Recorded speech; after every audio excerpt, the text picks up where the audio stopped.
Is it possible to have an oat latte? And latte, yes, I can do that. Yes? Okay, thank you. Are you from Berlin? I live in Berlin my whole life, yes. Okay. One thing you like about Berlin and one thing you don't like about Berlin? I like that Berlin is a party town. Everywhere you get to do something. There are bars, there are clubs, and it can be a lot of fun. One thing you don't like about Berlin? That's easy. Berlin is poor and very dirty. There's a lot of, dirt around for some reason. Other cities are clean. Berlin is not for some reason. Okay. I've been here for a couple of weeks now, but I'm sure I've missed things. I'm sure I have. It's a massive city. Tell me one thing I should do in Berlin. Well, the ultimate tourist attraction is the TV tour on Alexanderplatz. I think every tourist should visit it once. Yes. Okay, that's a good point actually. I kept seeing it everywhere, so I go and see it next.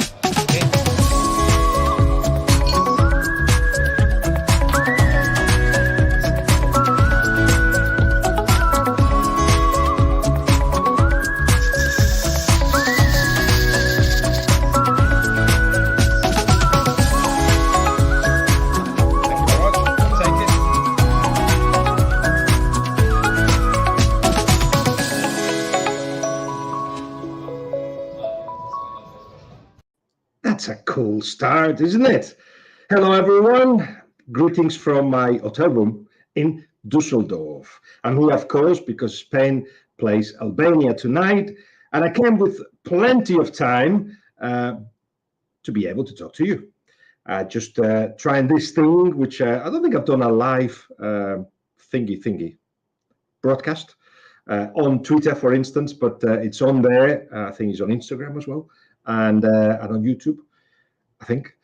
Anyway, it's a way to communicate with you, a way to thank you for following what we've been doing since we arrived to Germany, Berlin first. I've been to Gelsenkirchen. I'm getting to say that even better now. And of course, now in Düsseldorf. I'm saying we because we've got a team behind that helped me put all this together. Adi and Adia and Peter, who helps me with research, and William and everybody. It's doing a great job to help me put all this together. The videos that you're seeing every day, the coffee with that you're seeing every day, and just accompanies me in this journey that will continue until the 15th of July. Maybe with Spain in the final. Who knows? Things are going really, really well. I want to share some of the things I've gone through, some of the experiences I've had, remind you where you can go and watch some of the videos that we put in, all the videos that we put in, and have to answer some of your questions that will help me just go through a little bit of what the tournament has been for me so far. And as I said, a reminder of what I've done in Germany so far. On that, we put the questions, and I know Aria, that is the producer, and Ari is the director, or the other way around. I know this is not the order I said we would do things, but I'm so proud of something that just come out. I just got it about half an hour ago. It's the trailer of Coffee with Guillem. As we are doing a Coffee with Guillem live, I want to show you what I've been doing in this little trailer, talk a little bit about Coffee with, and then answer your questions. So have a look at the trailer that we prepared for you.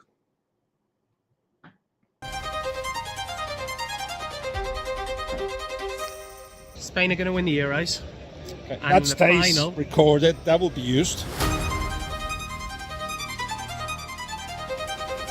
What a stadium that is. Goal! Yeah, that is. Fight life.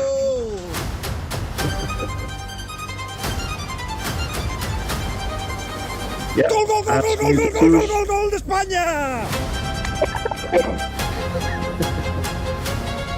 James, we've seen Gab, Rafi. Happy days back in Italy. What do you see, Rafi's house? Yes! So there was a competition going on. Fight Live team. Very talkative driver.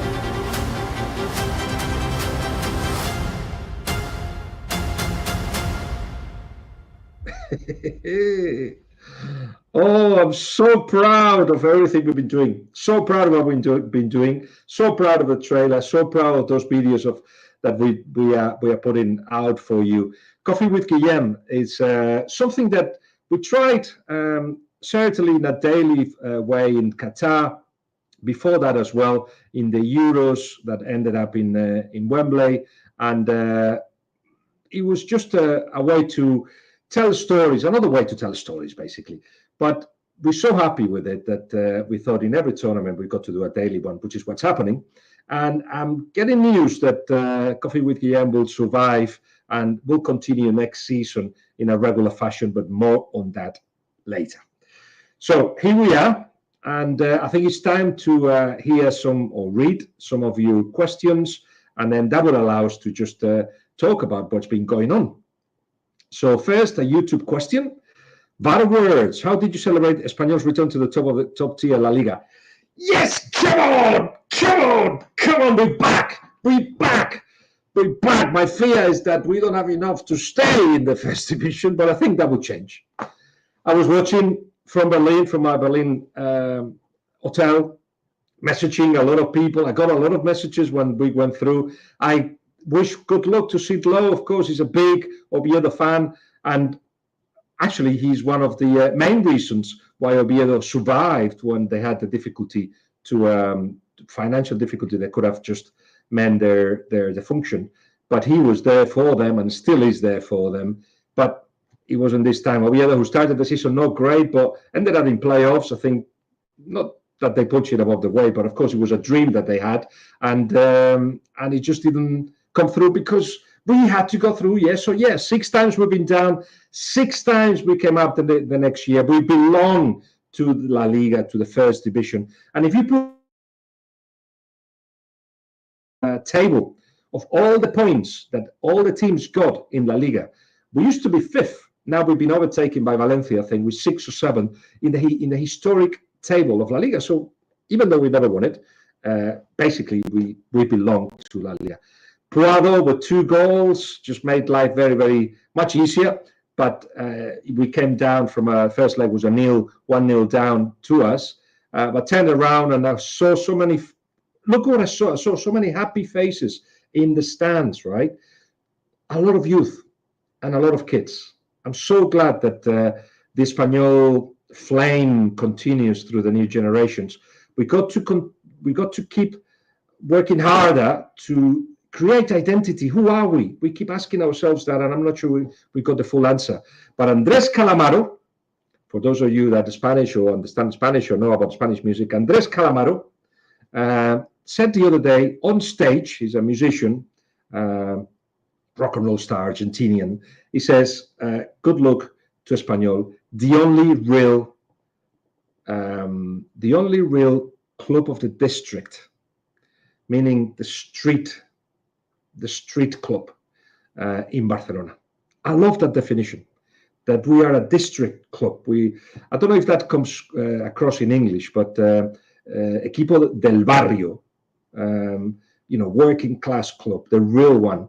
And I think we should build from that. Another one from YouTube. This one, I believe, is on Germany. Good to hear the coffee series still going next season. Yes, it will do. And Karsi is asking, are Germany as good as everyone is saying, or have they just played weaker opponents? Now, I don't think in the Euros there is many weak opponents, or at least it could be one, but not the other two. Never happens that way. Because the teams are now organized. The teams know everything about the rivals. The teams have, every team, the middle class of teams as well, have got a lot of quality. And you saw Switzerland, for instance, could have beaten Germany. If it wasn't for 1 centimeter, if you like, an offside that could have meant the second goal of Switzerland, the 2-0. It was disallowed because of offside, but they could have beat Germany. Yes, Hungary, they weren't great against Scotland. I saw the highlights, and Scotland, no Scotland, no party. That's 100% true. They're so nice. I saw them going back home, some of them tonight in this morning in Berlin airport. and they were in a good mood, but logically disappointed that they didn't get an extra point or more, perhaps, that they would have needed to go into the next round. But one thing I dislike on Scotland, as we are on that, and I haven't even answered the question yet, but let me just say one thing on Scotland. Steve Clarke, who I like a lot, is a personal friend, said that he didn't know why there was an Argentinian refereeing, and does he even speak English? All the referees that are in the Euro speak English, and I don't think nationality has got anything to do with anything. I completely disagree. I understand that at that point, disappointed. Perhaps, yes, VAR should have had a look at the penalty, but to actually put it down to nationality, that was a bit of a letdown from Steve. But I'm sure that when he comes down, he probably feels that he was wrong in that.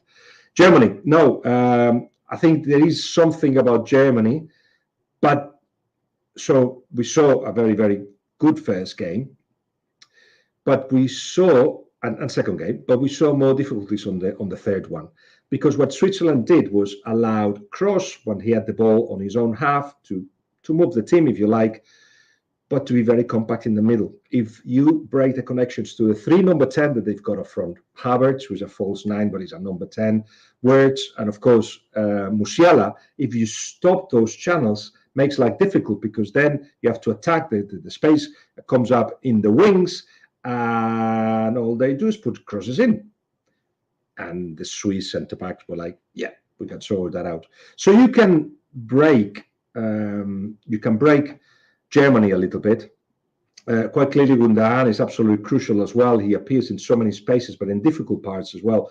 Recovers, gets the ball in the middle part, and tends to be on the edge of the box doing things. Again, if you compact, it's very, very difficult for him to have a big impact.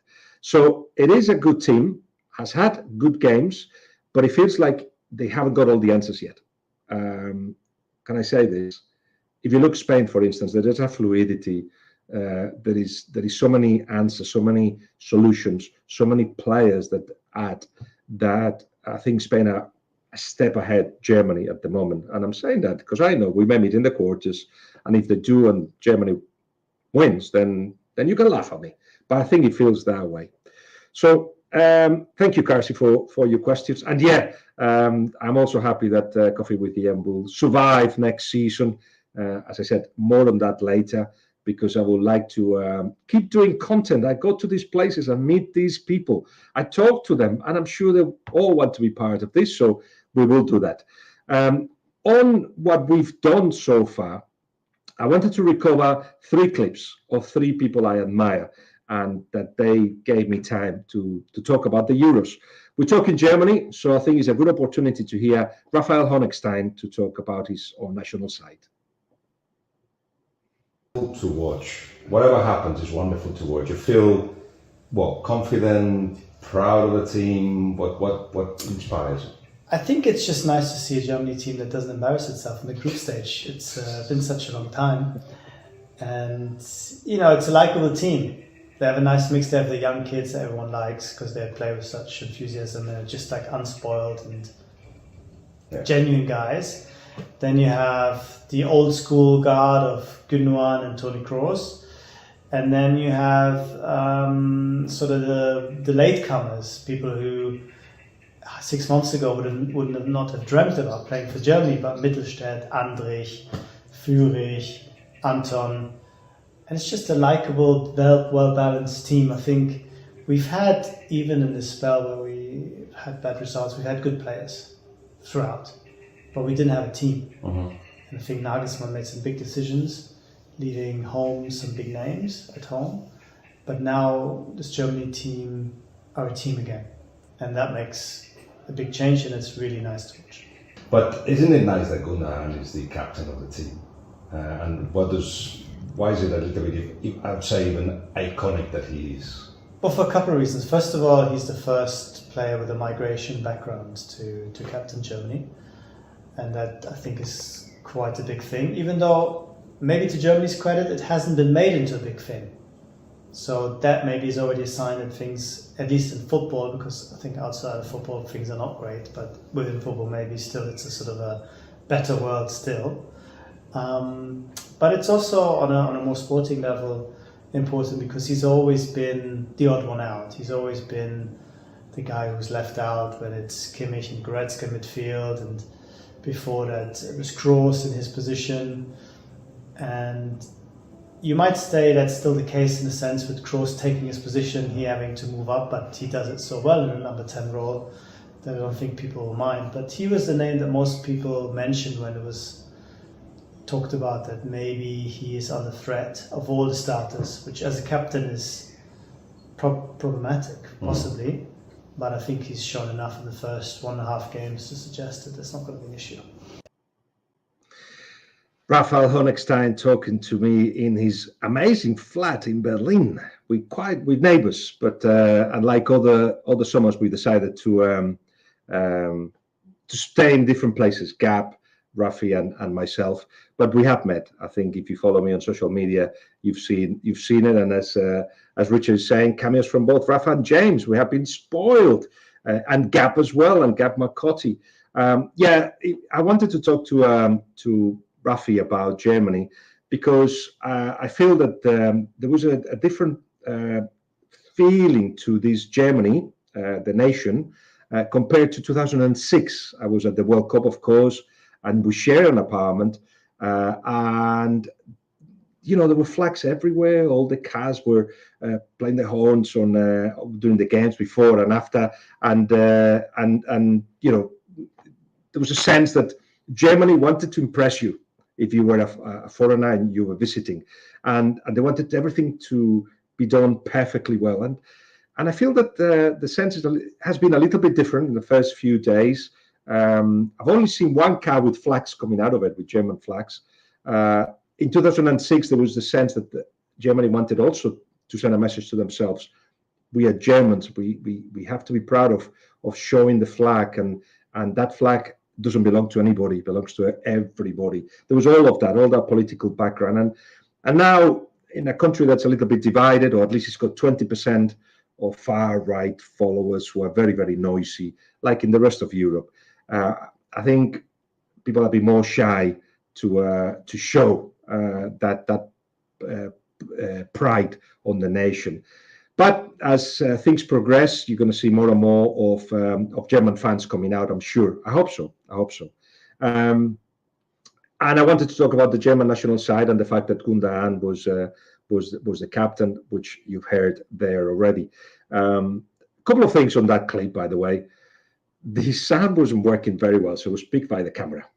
And that drives mental Aria, who directs this, because he's now giving me some stuff to put in. But I don't know why that day it didn't work. So I'm still trying to get this well, as in, I'm very good with technology, but I seem to not get it fully right. And the angle was so, but again, he likes the roughness of it. So I hope that you do as well. And you must do, because he's just told me through our private chat that we've got that there's over 3,000 people watching.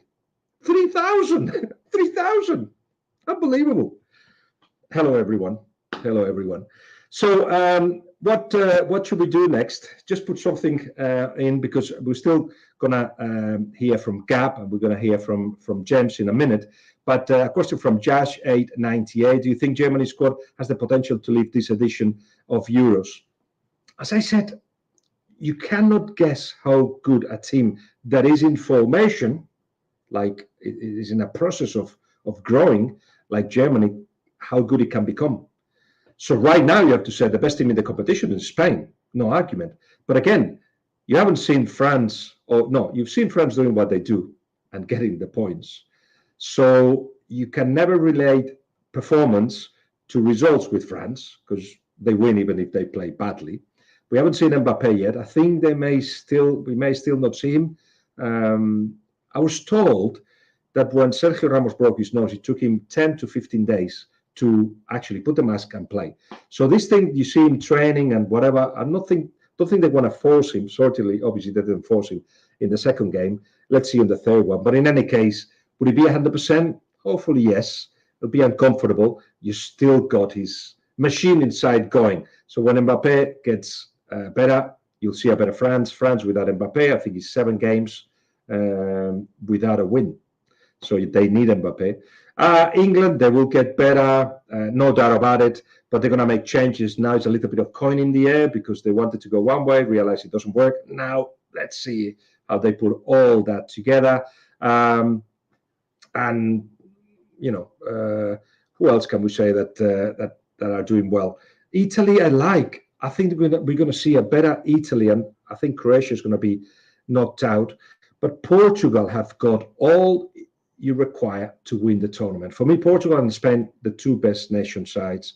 They actually, Portugal have got, in the first game, too many players that wanted the ball to the feet. These same players started to make runs in behind on the second game and stretching defenses. Solid side with Roberto Martinez, who knows how it works at national level. So they will be there or thereabouts, but Germany, of course, will meet Spain in the quarters. If Spain and Germany go to the next round. So we will see. Any more questions? No one cares. That's Carl Kunterman 5637. No one cares about the national team in Germany anymore since 2018, and the Euro doesn't change that. It's plain to see.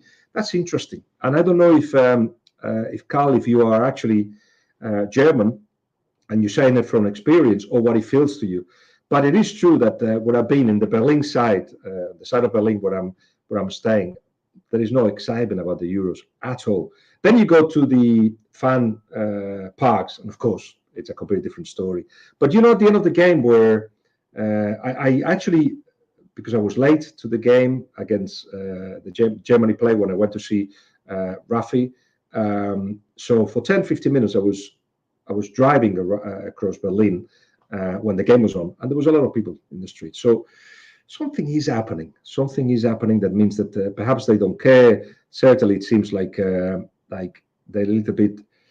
I don't know if it's disheartened or they don't feel that this belongs to this national side belongs to them. But if they win in the last 16, you may feel that things change. We will see. But yeah, it's true. It's not a general, as in 2006, a general feeling that everybody is in it. There's a next question is from YouTube, and it's on Spain, I think.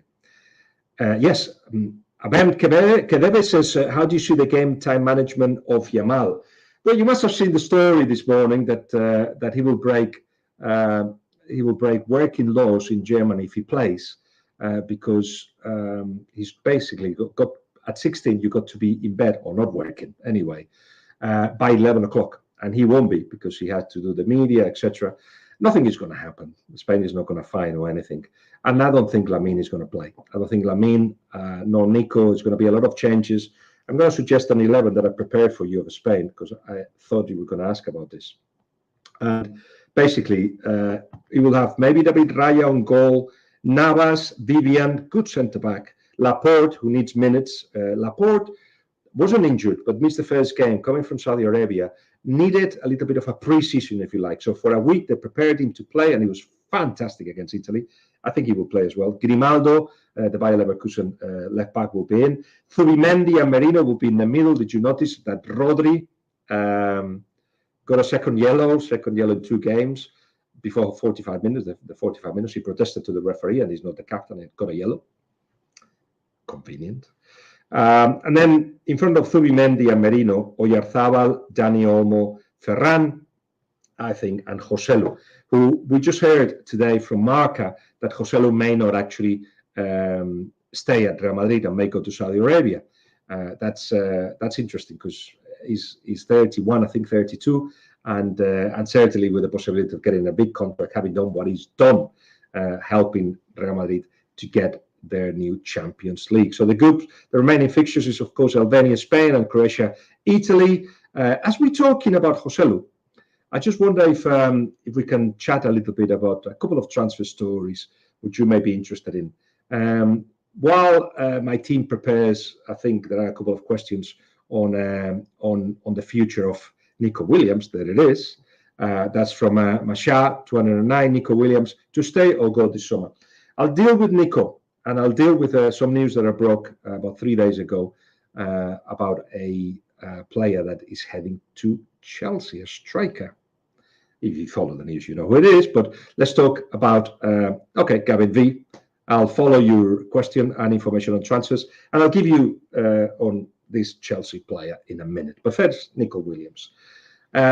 His buyout clause in his new contract is less than 60 million.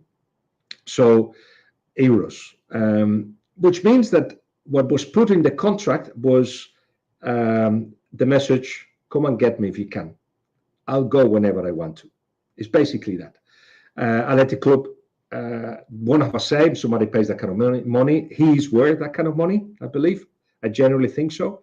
And well, Iñaki Williams, his brother, I think he wants to stay the rest of his career, or while he's at the peak of his powers at Athletic Club. I think Nico thinks a little bit different, and he may fly the nest, literally the family nest, and Athletic Club, and move to another bigger club at some point. Not yet. My understanding is that 21, he wants to stay at Athletic Club.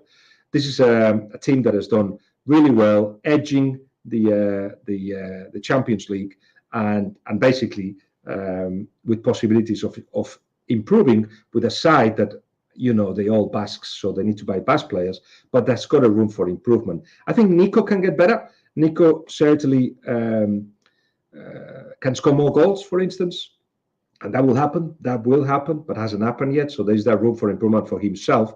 And I think he feels that Athletic Club, he can still do that. And there's rumors that Barcelona want him. They don't have the money.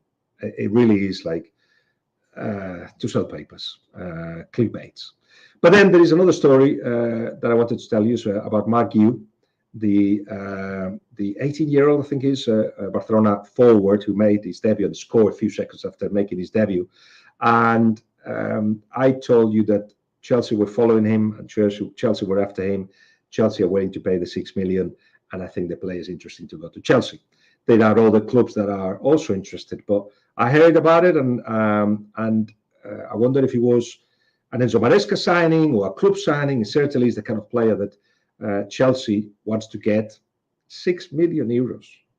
Another mistake by Barcelona. They're going to let him go. Well, they won't have a lot to say. 6 million euros. Of course, Marc, by going to Chelsea, his wages will increase, will have an experience. If he doesn't work at Chelsea, he could be going on loan, or he could, we'll see how he gets used. But when he goes back to Spain, to another club, it will be a big club. And it won't be just like the guy that has come through the ranks and you have to wait for your minutes. It'll be as a starter, whatever club he goes next, with higher wages, because, of course, even though Chelsea tends to pay lower wages than the rest, they're getting players. They will use Chelsea as a platform to either make Chelsea better or to get into other clubs in Europe at that level. That's how it's working. It works. It's a win-win situation for everyone and for Marc Guillem too. So, I expect that to take place soon. So, I think we should, as we talk in Spain and we talk in England, it'd be good to hear from Gab Marcotti. I spoke to him mostly about England, and he had things to say. He always has interesting things to say. So I got a clip from Coffee with Guillem of my chat with Gab Marcotti, and this is it. Whatsoever to England, which is why holding midfielder. Yeah, I didn't even say midfielders in general, because I love Kobbie Mainoo, but chucking an 18-year-old midfielder to start, that takes a lot of cojones.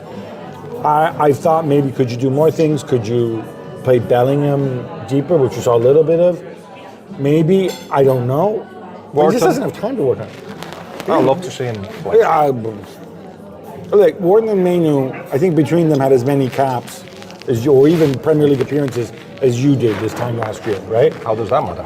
Well, I think it matters because you... So you wouldn't play Lamine Yamal? Lamine Yamal might be a slightly different issue, but you could... I'm just saying there aren't that many options, right? Yeah. And which is also why... I mean, it's a good example. I don't want to pick on Spain, right? But why do I have to turn on my television and see Aymeric Laporte, Robin Lenormand, Cucurella? I mean, it looks like the freaking Addams family back there, right? I'm sorry, but they're doing really well. And Laporte is one of the best centre-backs of the tournament. Yeah. He's only played one game and already top. But anyway, go back to England. I'm gonna try. Never mind that. I'm going to Lenormand as well. I love talking to Gab. Gab is like a fish. When you think you grabbed him, he jumps into something else. Because I know him, I don't let him go anywhere else and stay in the conversation. But if he loses the conversation, because it's a constant debate, competition going on when we talk, he goes. I say, where are you going? Come back in. And that's how it works with Gab. I love him. He's my favorite. Him and Rafi and James, they're just my favorite people in this world, in this journalistic world. So I want to talk about England, and I think Fired Up has come up with a question. Are there any indications that Southgate would change the starting lineup tomorrow night? There are all the indications in the world. Starting by, I think he feels he's thrown away a game and a half, but having Saka and Bellingham and Foden and Kane and Trent in the same team. He has not worked the Trent experiment, but experimenting in the Euros, what's that about? And to say that Calvin Phillips is not there, so they had to find a solution. It's like Calvin Phillips should never be a reference. Good player, yes, but not a reference when he cannot even get regularly in West Ham. So it's the midfield conundrum that now Gareth Southgate is going to have to solve. But let's take a step back. Yes, there will be changes. But the one making them is Gareth Southgate, who has gone through a conversion of, he didn't want to play for long, 5 at the back or 3 centre-backs at the back, because it is really a conservative approach. Then he moved in the Euros into a 4-3-3 that was, again, quite conservative, not risking a lot. But I think his evolution in his head is to actually have a 4-3-3 that dominates with all those players that we just mentioned played together. And he hasn't worked. He hasn't worked because instead of looking at a player that belongs to that role, holding midfielder, the 2 in front of the holding midfielder, the wingers, the striker, he's gone for the names. And I think he's let himself down by doing that. And also, a coaching evolution is not easy when you haven't experimented before. It's not easy. So I'd say, Gareth, go back to what worked for you. Go back to 3 at the back. Go back to a 4-3-3 that's more conservative, with roles already clear and players that fill that role. And instead of just being pushed by the media and the fans who want an offensive England, like all the big teams at the moment, with all these big names in it. So everybody's to blame for what's happening. Everybody's to blame for this midfield conundrum. And everybody is to blame for England not playing well. Because everybody wants England to have these names in, but he won't have them in. In my eyes, with Saka and Gordon, for instance, more out-and-out wingers, even though they're not fully, but they can be. You're going to have to choose between Foden and Bellingham, I feel, and I will put Bellingham in the team. I will have Orton, who can dominate proceedings, keep the ball in tight spaces, give fluidity to the side. I will have him in, and Declan Rice, I will ask him to be the Declan Rice of West Ham. Stay in that position, be a holding midfielder. And then Kane, yes, or Watkins after an hour, because he will run in behind. He doesn't want the ball all the time. He will just stretch the defenses. Something like that. That's what I would do. But they have the difficulty as well of having a left back in Trippier that is really a right back. And that's basically it. Because the centre-backs can move the ball forward with help by Declan Rice. That could be attacking with 3 with the 2 centre-backs and Declan in the middle. But the uses of the wide areas hasn't been great, because, as I said, with Trippier on the left, you don't get that kind of width or that kind of attack that you require on the left. That's why they're trying to get Luke Shaw fit as soon as possible. Big conundrum, because now with Slovenia game to be played, Denmark, Serbia, of course, as well, to Denmark the possibility of winning the group as well. You are talking about, that is, of course, if England lose against Slovenia, about a coin in the air, a little bit a coin in the air, because at least 3 changes are required. So let's see how Gareth Southgate resolves it. To me, I mean, for the media, for the England fans, it really is like, oh my God, these things happening. and all quite negative. And Kane has had to defend himself and had a go at the pundits and all that. For me, it's a fascinating situation. Let's see how the coach resolves it. Let's see how the players react to it. Let's see what pressure does to the players. Let's see who can beat the obstacle of that pressure. And let's see how England grows, because they will grow. I expect them in the semi-finals. There's one comment on Kane's press conference dealing with player criticism. It says, Harry Kane voiced his opinion about Lineker calling the previous game shit. Don't you think players need to take on the criticisms that is being thrown at them, not abusive, only, and after all, they earn those big bucks to play football. Modern day players feel so fragile to criticisms.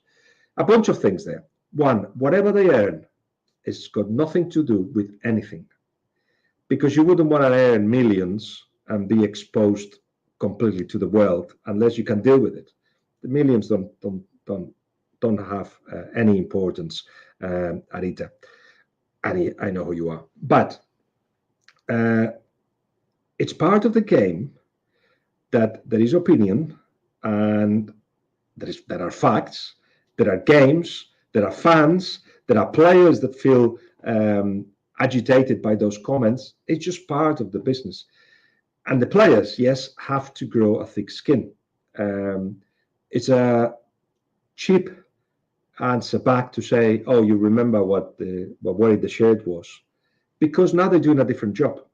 Gary Lineker and Alan Shearer and Ian Wright and so many, they just talk what they see.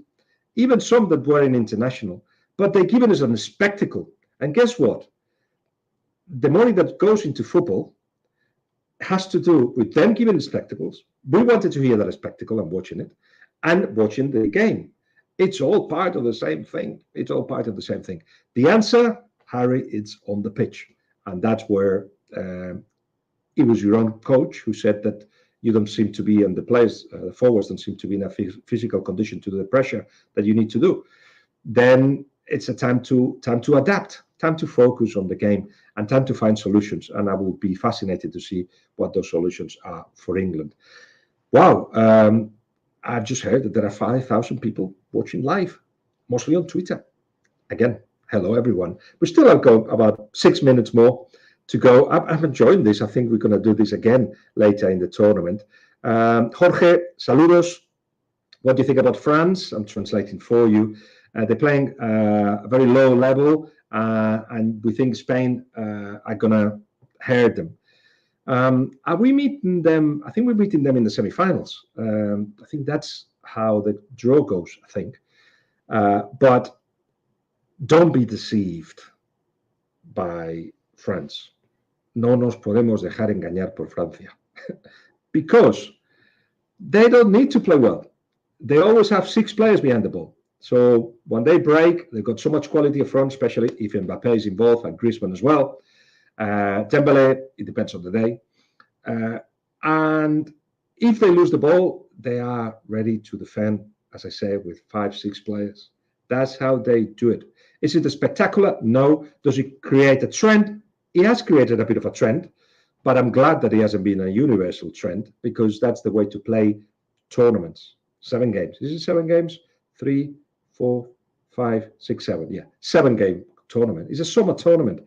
We put so much emphasis on what happens on these tournaments. They tend to be won by the big sides because they've got big players, certainly, and they have big players regularly, so it allows them to win it regularly. But which one of those big teams win it with those big players? It depends also on organization and your decision to put one, to do a tactic or another. As you see, Netherlands and France with 4 points, Austria with 3. Austria, keep an eye on them. They're going to the next round for sure. France, Poland is next, and Netherlands, Austria. I think they can take points out of Netherlands, which probably will give France the possibility of leading the group. That's where our thing is going to go. If we go back to the group of Spain, there's one more quote I wanted you to hear from James Horncastle. It's Spain have won the group and they will go into the next round. Italy have got something to do yet against Croatia. I think Croatia, they're doing the last dance, and I think Italy are better. it's interesting that Spalletti talked about the physical form of the team that did not allow them, the poor form of the team did not allow them to pressure high in the way that they wanted. And he says he should have made changes against Spain. He's going to make changes against Spain because he's decided that Italy have to play differently. And here, James Horncastle talking about that.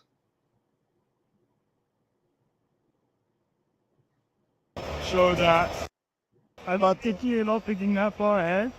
They want to again show that Italy can match Spain in what Spain think they're really good at, which is their position-based football. We don't play like that anymore. But transition really quick football. Yeah. But I think everyone still has these stereotypes about Italian football. I think really since 2012, oh God, those myths have been busted. This is the team that really likes to play attractive, expensive, cutting-edge football. So that's what Italy are trying to do. It didn't work against Spain, but these Spain are very, very difficult to beat. We're reaching the end, and I wonder if some of you who may have not watched Coffee with Guillem can see where you can find it. And it's everywhere. It's on YouTube, it's on LinkedIn, it's on Twitter, it's on Instagram. And let me show you again, as I did at the beginning, for those that came later, the trailer that we prepared. But it shows you what I've been doing so far. And then if you want, you can go, as I said, to YouTube. Is all the episodes are there. We're doing one every day since I arrived to Berlin, and I'll continue doing them until the 15th. But yeah, have a look at the trailer because I'm so proud of it. Aria has done such a great job. Have a look.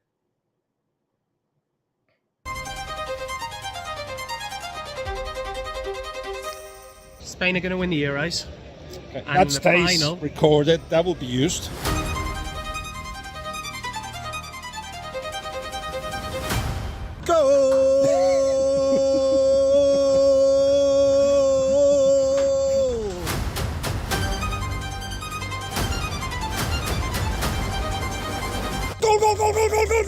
¡Gol de España!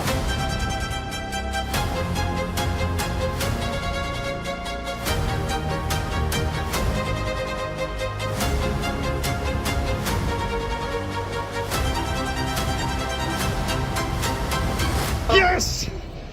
So there was a competition going on.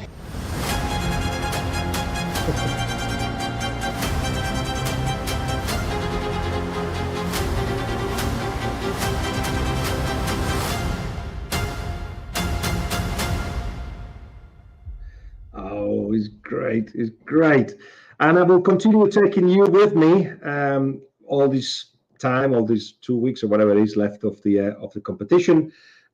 Before we go, there's a super chat question on England from Cam Bissell. Thank you very much for your support. And it says England should go 3-4-1-2. Support for Kane up front, Jude, Foden, Rice in middle three. Southgate needs to stop worrying about conceding and be positive. And I go back to something I mentioned. I think he should. I think he should actually go back to what worked for him. It's just that he's not going to be allowed. It's not that he's scared of putting all the players in. It's just that he hasn't worked at the combination to be harmonic. So he hasn't got it. He hasn't got that combination. So if he goes a couple of steps back, he may see himself as a failure, maybe, going back to three at the back. I'd say it was so difficult to beat England. For two tournaments, they were the best defense. I think in the Euros, they only conceded 2 goals. He was playing with 4 there. But in Russia, he was playing with 3 at the back, and it was very difficult to beat them. So it's an opportunity to be solid again while other things happen up front. Most national sides are solid, and they know, like France does as well, and Netherlands as well, Portugal too, that things will happen because they've got 3 or 4 players up front that make the difference, but they're solid at the back. England, not that they've not been, well, actually, I think they struggled with the defensive line as well. They struggled. Sometimes it was too deep. Sometimes there was not very good coordination. So be solid is what I would say to him. And this idea of be positive, yes, that's fine. But if you've got strong foundations, and right now there's so much doubt into the side, I think that For me, the best step will be to, as you say, 3-4-1-2, for instance, or certainly 3 at the back. Problem will be the wide players, but anyway, they could find a solution. Maybe Gordon as a wing back on the left hand side instead of Trippier, and have Kyle Walker and Gay and John Stones in the middle. There are players of quality, but it's the combination to get right. The combination now is going to be a coin in the air. But Cam, thank you very much for your question. I think we wound up after that. I said it was going to be 45 minutes, and look, it's 45 minutes and 27 seconds. I really, really enjoyed it. I hope you have as well, and I hope to see you again when we do this again. Meanwhile, don't forget to watch Coffee with Guillem. I'll be taking you to more adventures and introduce you to new friends and old friends as well. See you later.